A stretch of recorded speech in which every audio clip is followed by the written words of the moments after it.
Soyons saints, en partenariat avec Magnificat.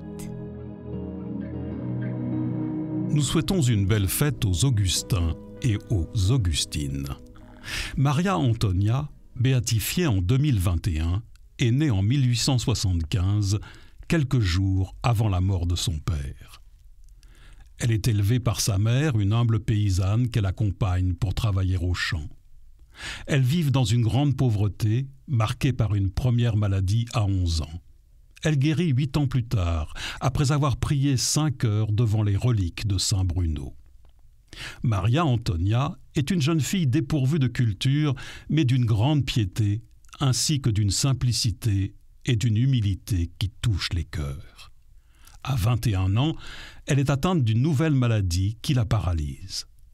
La jeune fille va vivre 57 ans allongée, avec les genoux relevés, dans un dénuement extrême. Leur grande pauvreté, le froid et l'obscurité qui règnent dans l'humble maison augmentent ses souffrances physiques et font bien de la peine à sa mère. Mais les 2 femmes courageuses gardent la foi et l'espérance. Maria Antonia accepte entièrement ses souffrances et les offre à Dieu pour le salut du monde. En 1915, elle fait des vœux privés pour se consacrer au Seigneur et demande à revêtir un voile noir.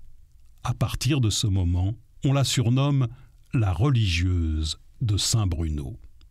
La maison est toujours pleine de visiteurs qui viennent l'écouter, lui demander des conseils ou des prières. Elle ne se plaint jamais, ne refuse rien, ne parle jamais de sa fatigue. Elle se nourrit de l'Eucharistie et récite le rosaire 3 fois par jour. Elle passe toute cette vie de paralysée à prier et contempler le Christ qu'elle aime infiniment. Sa mère décède en 1920. Pendant 33 ans, une femme âgée du coin s'installe chez elle pour l'aider.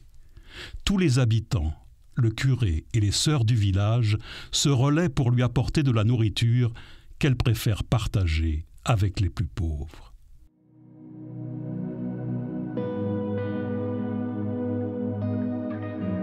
Avec le Seigneur, la fragilité n'est pas un obstacle, mais une opportunité, dit le pape François en évoquant la bienheureuse Maria Antonia Sama.